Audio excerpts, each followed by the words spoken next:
ठीक है, जिसके कारण व्यक्तियों की संख्या 13:11 के अनुपात में गिर गया। तो पहले 7 रुपए था टिकट का दाम, अब 9 हो गया। 13 था तो घट के 11 हो गया, क्योंकि टिकट का मूल्य बढ़ेगा तो वो संख्या घट जाएगी। तो राजस्व कितना, राजस्व जो प्राप्त होगा वो पहले कितना होगा, तो 13 सत्ते 91 हो जाएगा, यानी 13 गुना 7। अब बाद में कितना हो गया, तो 99 राजस्व हो गया। ठीक है, तो अब क्वेश्चन में क्या बोला कि यदि वृद्धि से पहले राजस्व इतना दिया हुआ था, तो 91 यूनिट का वैल्यू जो है ऐसा है कि 91 यूनिट का जो वैल्यू है 22750 है। तो 91 से अगर आप भाग लगाएंगे 227 और 5 जीरो में, तो 91 दुना लग जाएगा, 3 से लगाइए, 3 नहीं, 2 बार में 2, 9 दुना 18, तो 91 दुना 182 आ जाएगा।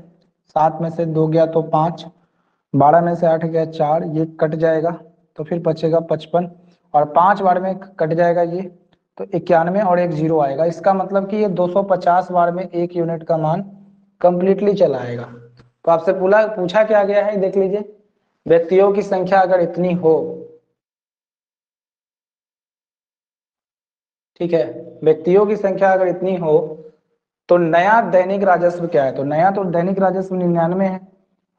कितना वृद्धि हुआ, तो 9 यूनिट वृद्धि होता, 225, तो 9 25 नमा हो जाएगा 99 है ना, 25 से गुना करना है, तो 99 में अगर आप 25 से गुना कर देते हैं तो इस तरह का आएगा, 247 आ जाएगा, और अप्रॉक्स 247500 ठीक आंसर है इसका। चलिए सही था, आगे बढ़ते हैं।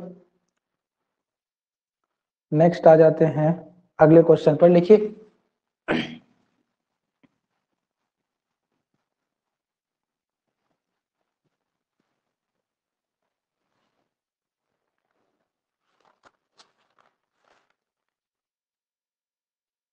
लिखिए, जब एक वाटर पार्क के जब एक वाटर पार्क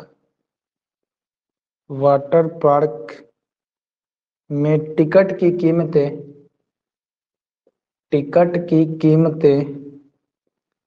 11:12 के अनुपात में बढ़ाई गई, तो पार्क में आने वाले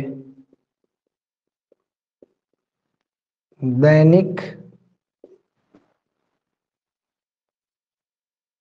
ये आगंतुकों, इसका मतलब आदमी ही होता है, की संख्या, पर्यटक जिसको बोलते हैं उसी तरह से लिख सकते हैं, 8:7 के अनुपात में गिर जाती है।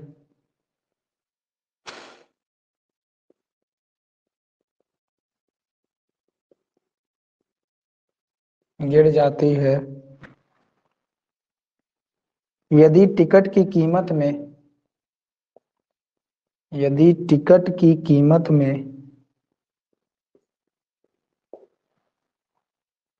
वृद्धि करने से पहले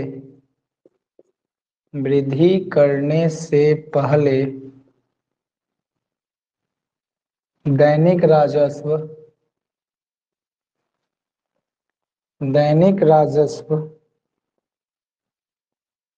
176,000 रुपए था, तो टिकट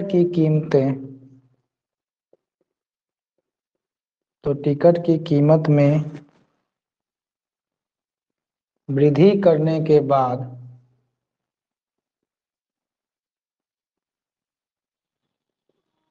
प्राप्त हुआ दैनिक राजस्व ज्ञात करें। कुछ इसी टाइप का क्वेश्चन है, बना सकते हैं आप, बनाइए, कितना आंसर आएगा जल्दी से। सिर्फ बड़ा लैंग्वेज दे दिया, ऑप्शन लिख देते हैं,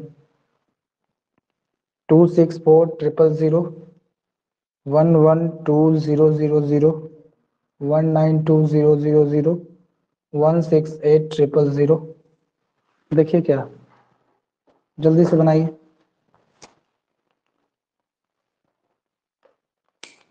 प्रोबेबिलिटी है कि आज लास्ट क्वेश्चन होगा, कल आगे कंटिन्यू करेंगे। जल्दी बनाइए इसको।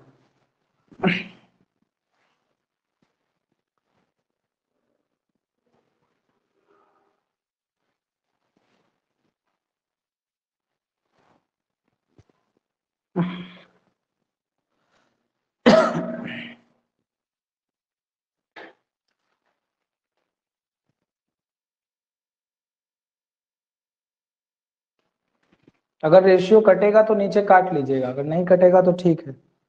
जैसे 24 और 30 आएगा तो कटेगा, काट लेना।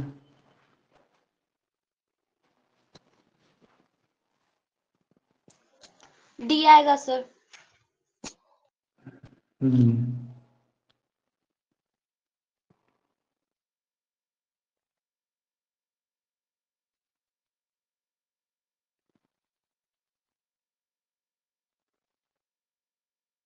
हम लोग बात क्या कर रहे थे कि वातानुकूलित स्लीपर का मतलब हो गया कि एसी स्लीपर को कोच को, मतलब कि ट्रेन में अगर आप एसी में जाते हैं उसी को वातानुकूलित स्लीपर बोलते हैं। स्लीपर मतलब होता है कि वहां आप सो भी सकते हैं। उसके बाद बोला साधारण शयनयान श्रेणी। देखिए एक बात इंग्लिश में अगर याद करना चाहेंगे तो आप याद कर लीजिए, स्लीपर। स्लीपर का मतलब ही शयनयान होता है। देखिए क्या क्या लिखा है, और एक में स्लीपर लिख दिया है, इंग्लिश वाला वर्ड लिख दिया है। स्लीपर मतलब कि जहां आप सो सकते हैं, ठीक है। तो ट्रेन में सोने के लिए भी जगह होता है और सिर्फ बैठने के लिए भी जगह होता है। तो और एक तरह का होता है, जैसे आप कोच में जो ऐसा होता है डब्बे में कि स्लीपर लगाया हुआ होता है, मतलब कि वातानुकूलित होता है, मतलब कुछ में एसी लगा होता है, कुछ में एसी नहीं लगा होता है, नॉन एसी बोलते हैं उसको। तो वातानुकूलित स्लीपर और साधारण शयनयान श्रेणी, इसका मतलब कि वातानुकूलित अगर आप एसी में जाते हैं, और फिर बोला गया साधारण शयनयान श्रेणी के रेलवे किराए 4:1 के अनुपात में। मतलब अगर आप एसी में जाइएगा तो आपको 4 यूनिट खर्च करना पड़ेगा, लेकिन अगर आप साधारण शयनयान श्रेणी में जाते हैं तो आपको 1 ही यूनिट भाड़ा देना पड़ेगा। इसका मतलब आप जानते हैं कि एसी में जाने से ज्यादा खर्च बढ़ता है।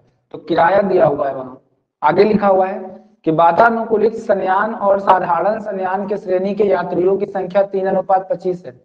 इसका मतलब संख्या भी दे दिया है हमारे पास कि अगर वातानुकूलित में 3 यूनिट लोग चल रहे हैं तो शयनयान श्रेणी में ज्यादा लोग चल रहे हैं 25, क्योंकि उसका किराया कम है। यदि कुल संग्रह 74,000 रुपए था, यानी कि जो एसी में जा रहे थे लोग और नॉन एसी में जा रहे थे, उनका पूरा का पूरा कलेक्शन जो हो गया पैसे का, एयर कंडीशनर स्लीपर के यात्रियों को भुगतान किया गया है। मतलब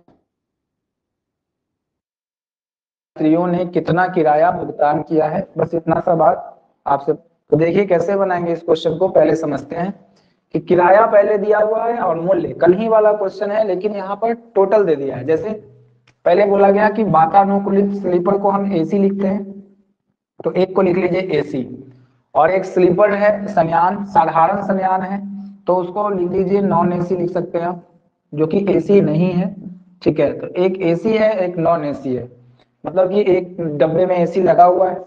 अब क्या बोला गया कि किराया, किराया का मतलब समझ रहे हैं मूल्य की तरह काम करता है, तो किराया मतलब मूल्य, ठीक है, कल पढ़े थे।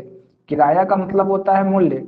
तो क्या बोला गया कि वातानुकूलित स्लीपर यानी एसी और साधारण शयनयान श्रेणी के रेलवे किराए में 4:1 का अनुपात है। इसका मतलब कि एसी का किराया अगर 4 है तो नॉन एसी का जो किराया है वो कितना दिया हुआ है, तो वो 1 यूनिट दिया हुआ है, यानी 4:1 के अनुपात में दिया हुआ है। वीडियो नहीं आ रहा है।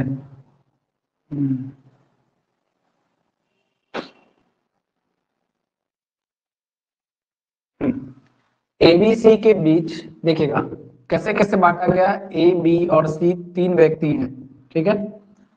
एक धनराशि है कुछ, उसको 9, ए को मिलता है 9, तो बी को मिलता है 6 और सी को मिलता है 11 हिस्सा।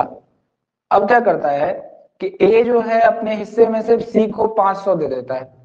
ए क्या करता है कि अपने हिस्से में से सी को 500 रुपए दे देता है। तो एबीसी के हिस्सों का अनुपात जो होता है वो 4:3:6 हो जाता है। तो और बी और सी के आरंभिक हिस्सों का योग क्या होगा, तो बी और सी का जो हिस्सा स्टार्टिंग में था, यानी कि यही हिस्सा जो है वो आपको ज्ञात करना है, ठीक है। तो एक काम करते हैं, पहले हम इसको मान लेते हैं कि ए का हिस्सा जो था वो 9x था, बी का हिस्सा जो था वो 6x था, सी का हिस्सा जो था वो 11x हो गया, ऐसा ही हो गया होगा इतना में। अब क्या करता है, ए और सी का रिलेशन जब दिखा रहा है तो आप क्या कीजिए कि ए और सी के रिलेशन पे चले जाइए कि 9x और फिर क्या आएगा 11x, तो 9 ए और सी के हिस्सों, ए अपने हिस्से का 500 सी को दे देता है, तो ए क्या करता है, ध्यान से सुनिएगा, ए क्या करता है 500 अपना सी को देता है, तो ए का 500 घट जाएगा तो सी का 500 बढ़ जाएगा। अगर ए सी को 500 दे दिया जाएगा तो ए का जो होगा 500 क्या हो जाएगा, कम हो जाएगा, मतलब कि 9x रुपए था ए के पास और सी के पास था 11x रुपए। क्वेश्चन बोल रहा है तो 9x में से 500 घटा देंगे, तो क्योंकि ए सी को 500 रुपए दे रहा है तो 500 इसके में से घट जाएगा और यही 500 इसमें जाके ऐड हो जाएगा।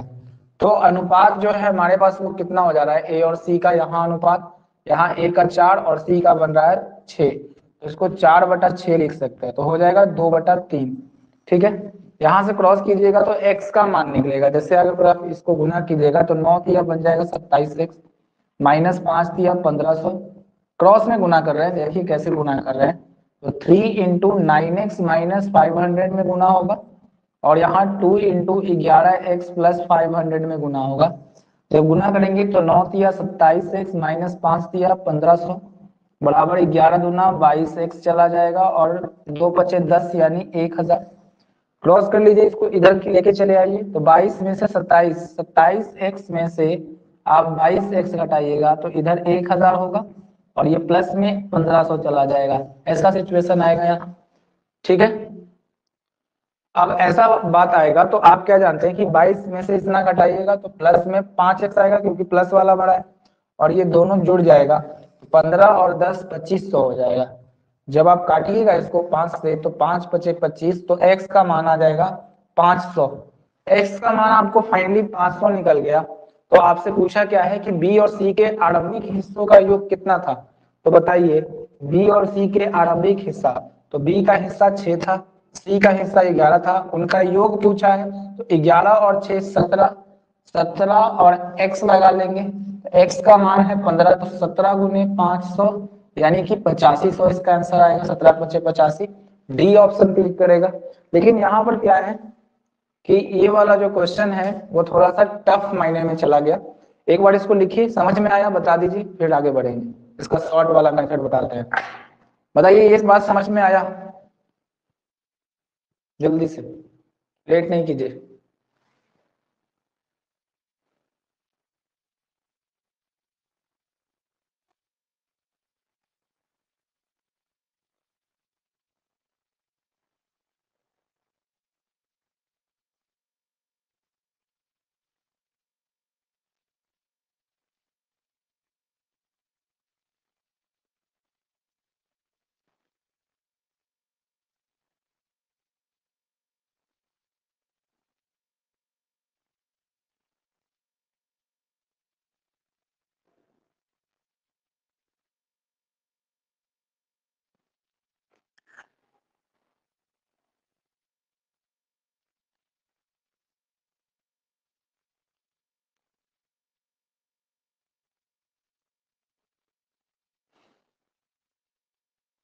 समझ में आ गया, को दिया हुआ था, तो हम लोग क्या कर सकते थे, यहाँ से देखिए कि ए जो पैसा दिया है अपना वो किसको दिया है, सी को दिया है, बी पर तो कोई इफेक्ट नहीं पड़ा, बी जल वैसे का वैसे ही है।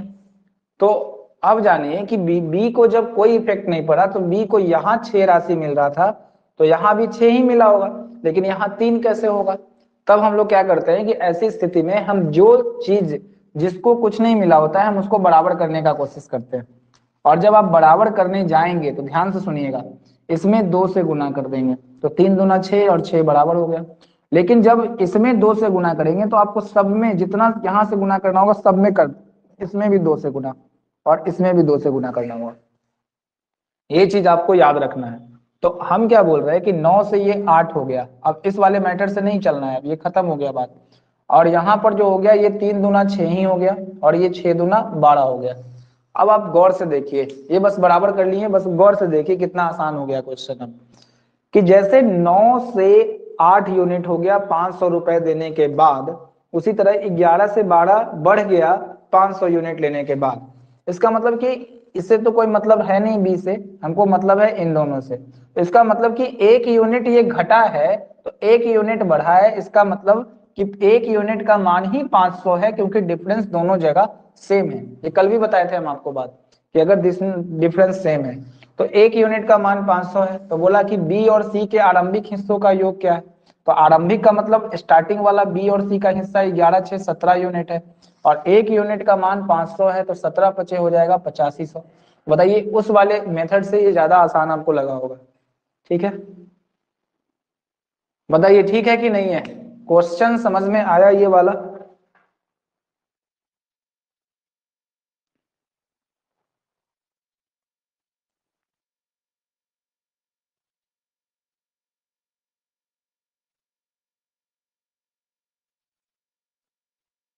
ठीक है, बन जाएगा। अब दे दूसरा क्वेश्चन, क्लियर हुआ ये?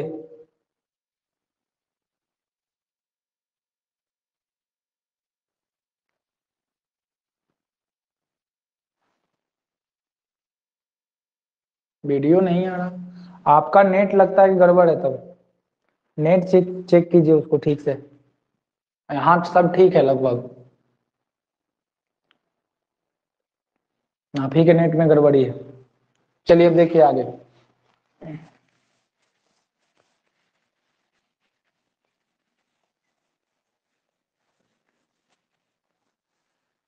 अगला क्वेश्चन लिखिएगा, हम बोलते भी जा रहे हैं सुन के। अब इसी टाइप का क्वेश्चन है, उसको लिखिए और अटेम्प्ट करना शुरू कीजिए। लिखिए, एक धनराशि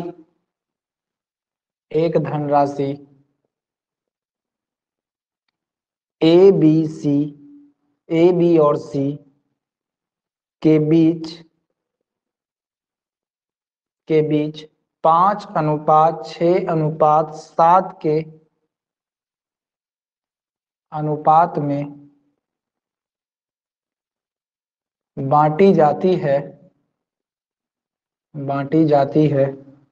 यदि ए अपने हिस्से से यदि ए अपने हिस्से से यदि ए अपने हिस्से से 300 रुपए सी को दे देता है, तो ए बी और सी के हिस्सों का अनुपात 2:3:4 हो जाता है। तो बी तथा सी के आरंभिक हिस्सों का योग क्या है? ऑप्शन लिखिए। 1300 है, ये वाला मेथड अप्लाई कीजिए, दूसरा वाला मेथड आप घर पे इस्तेमाल कीजिएगा। ठीक है, 3900 और डी 5200। बनाइए, कैसे बनाइएगा इसको जल्दी से।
है, ठीक है।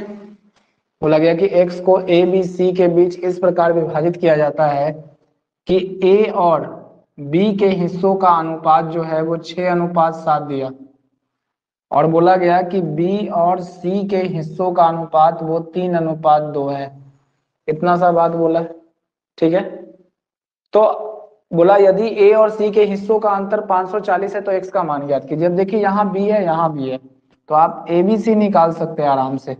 आपको निकालने का तरीका बताए हैं कि जहां से खत्म हो वहीं से स्टार्ट हो, तो 6:7 और 3:2, 6 तिया 18, 7 तिया 21 और 7 दूना आ जाएगा 14।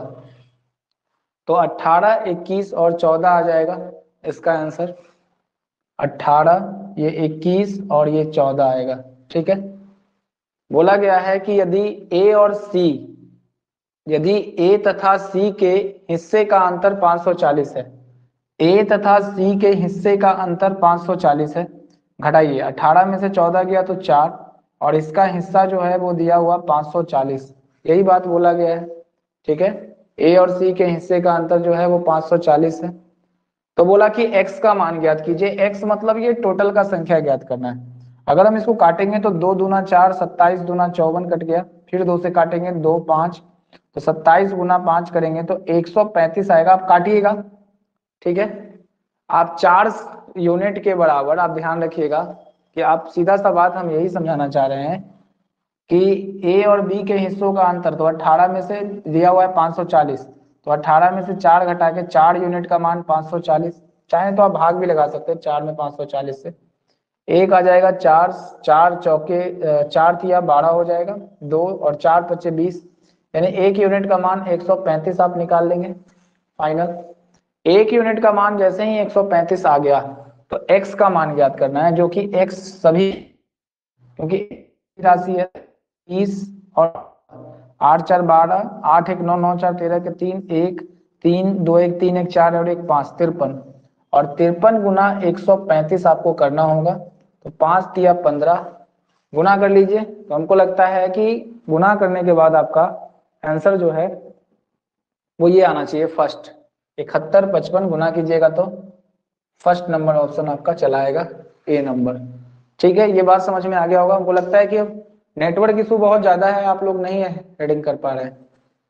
चलिए ठीक है, रहने देते हैं आज।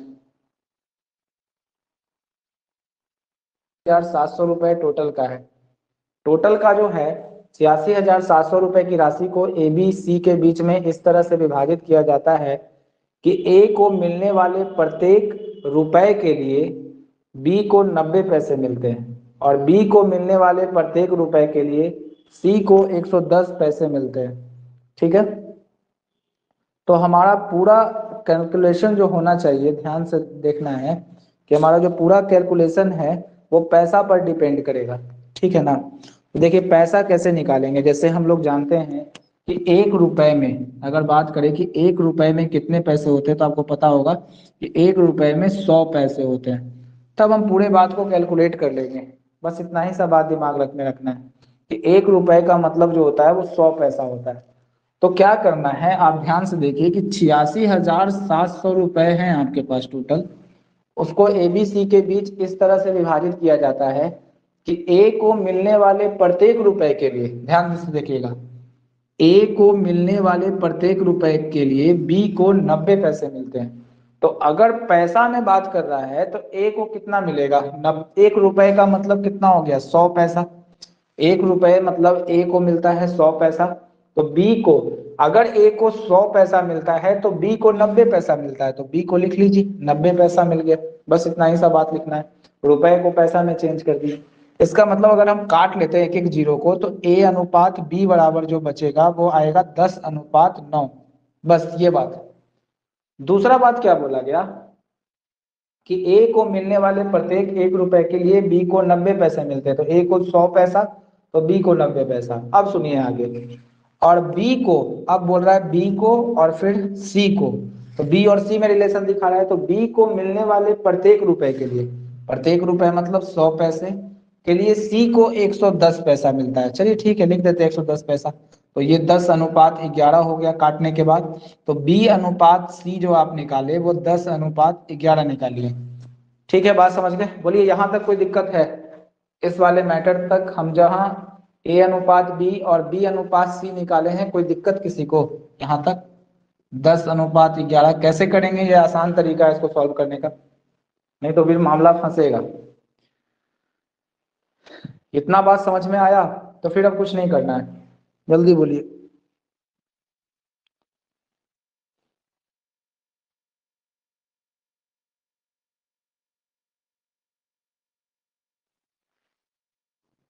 देखिए क्या क्वेश्चन है, फिर से हम इसको मिटाते हैं। क्वेश्चन में क्या है कि जैसे बोला गया क्या कि 86,000, मतलब मेरे पास टोटल जो है वो 86,700 रुपए है। टोटल 86,700 रुपए है और ये तीनों के बीच में ABC के बीच में बांटना है। इस तरह से विभाजित किया जाना का मतलब बांटना होता है कि A को मिलने वाले प्रत्येक रुपए के लिए, मतलब A को मिलने वाले प्रत्येक रुपए का मतलब कि प्रत्येक रुपए में 100 पैसा होता है। अगर A को 1 रुपए मिलता है तो इसका मतलब B को 90 पैसा मिलता है, ये कहने का मतलब है। तो अगर A को 1 रुपए मिलता है तो B को 90 पैसे मिलता है। आप जानते हैं कि 1 रुपए में 100 पैसा होता है, उसको रट लीजिए अगर नहीं याद है तब। तो अगर 1 रुपए में 100 पैसा होता है तो A को तो 1 रुपए मिल रहा है, इसका मतलब कि 100 पैसा मिल रहा है A को। तब B को कितना मिल रहा है? 90 पैसा मिल रहा है। बस यही बात करना था।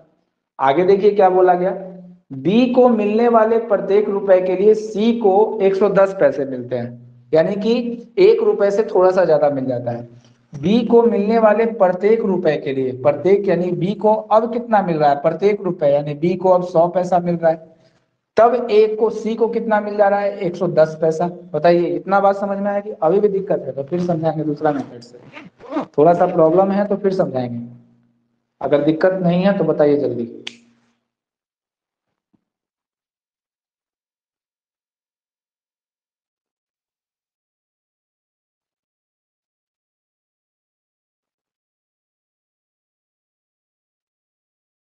ठीक है,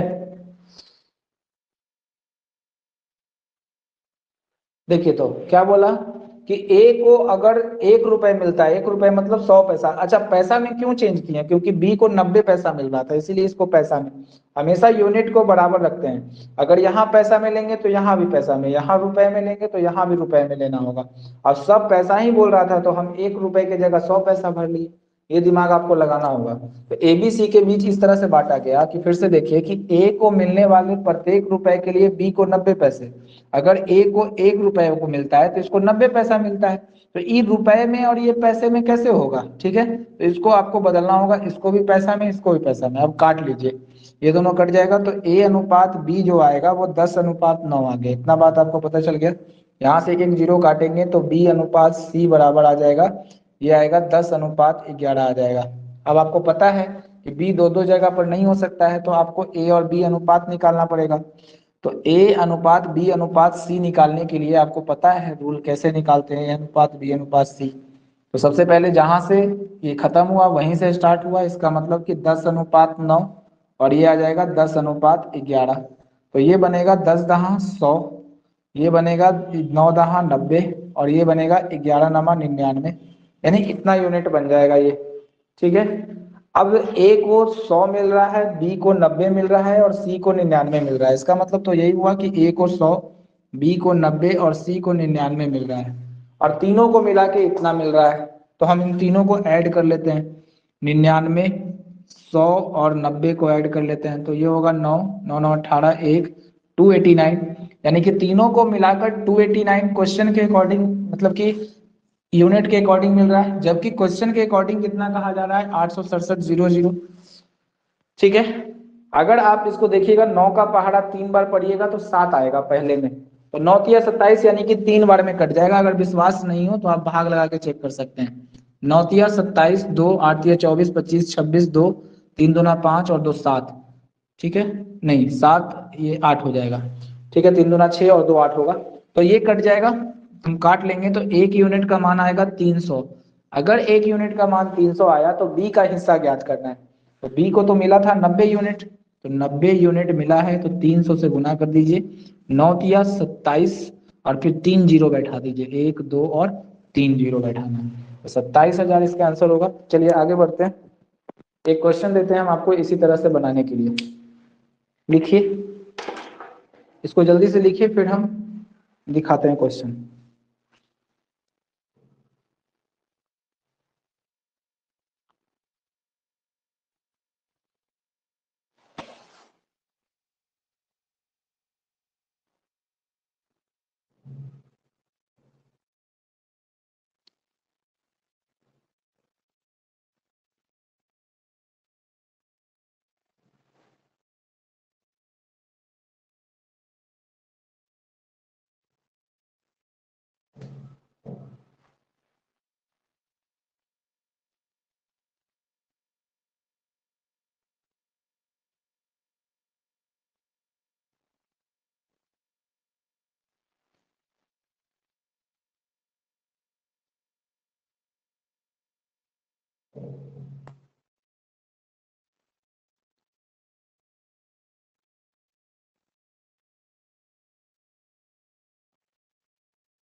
हो गया, लिखा है आगे क्वेश्चन, बोलिए जल्दी।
बना?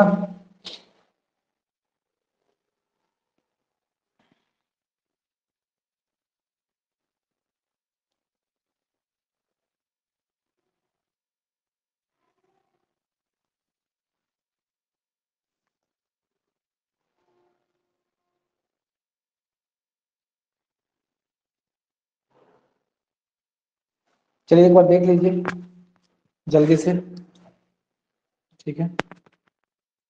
क्वेश्चन क्या है कि ए बी सी और डी के हिस्सों का अनुपात जो दिया हुआ है ना।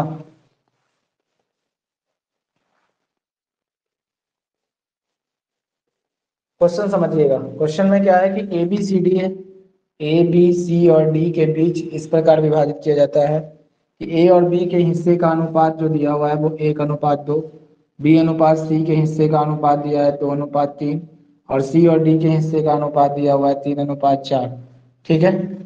तो अब इसको 2 और 2 लिख सकते हैं, इसको 3 1, ये 3 हो जाएगा, ये 3 हो जाएगा, 3 3 दूना 6 दूना 12, 3 तिया 9 दूना 18, और 4 तिया 12 दूना 24। अब आप देखेंगे इन सब में से 3 जो होगा वो कट जाएगा, तो 3 1 आ गया, 3 चौके 12, 3 छक 18, 3 अठे 24। अब बोला गया कि ए और सी के बीच हिस्सों का अंतर तो ये 3000 है, ए और सी के बीच जो हिस्सा है वो 5 यूनिट है, 5 यूनिट 3000 को रिप्रेजेंट करेगा, तो एक 600 को करेगा, ठीक है। डी का हिस्सा ज्ञात करने, तो 8 यूनिट बराबर, ऐसे कैसे हो गया, कहाँ गड़बड़ कर गए हम।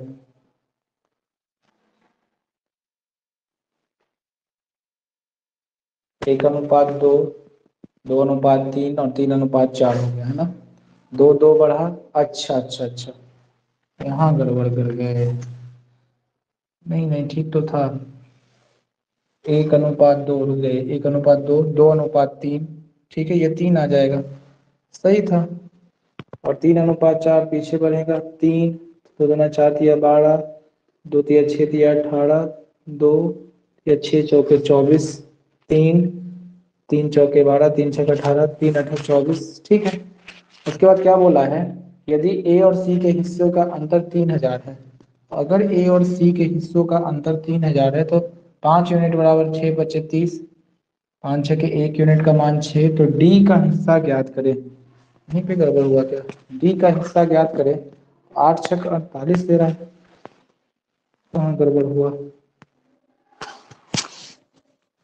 1 मिनट 1 मिनट, यहाँ गड़बड़ कर गए, ये 2 होना चाहिए था, ठीक है। तो ये 3×2 = 6 आ जाता, तो आता 3×2 = 6, फिर काटते तो ये कटता 1 2 3 और 4 बार में, तब 1 से 3 जाता तो 2 होता, और 2 यूनिट का मान आता कितना, 3000, 2 यूनिट का मान 3000, तो 1 यूनिट का मान 1500, तो 15 और निकालना होता 4, तो 15 चौके 60, तो 1500 को 4 से गुना करते तो 6000 इसका आंसर आता है ए, ठीक है ना। यहीं पे गड़बड़ किया हुआ था। चलिए तब 2 होगा, मतलब ए ही होगा इसका आंसर, सही है, ठीक है। इसका आंसर 6 ही होगा, हाँ ठीक है, 2 होगा वहाँ, क्योंकि वहाँ 2 छूटा हुआ था। चलिए ठीक है, तब कल आगे नया टॉपिक स्टार्ट करेंगे हम लोग, कल हम लोग पढ़ेंगे, ये टॉपिक खत्म हुआ, अब कल से फिर से आसान आसान चीज फिर शुरू होगा, तो इसको रिपीट कीजिए, आय और व्यय से, इनकम एक्सपेंडिचर से रिलेटेड कल क्वेश्चन हम लोग स्टार्ट करने वाले हैं। इसको कम से कम बनाइए लगातार 4 बार 5 बार, और किताब में जो भेजा हुआ है सेंड किया हुआ है उसको बनाइए। चलिए ठीक है, कल आगे क्लास कंटिन्यू करेंगे, कट कर।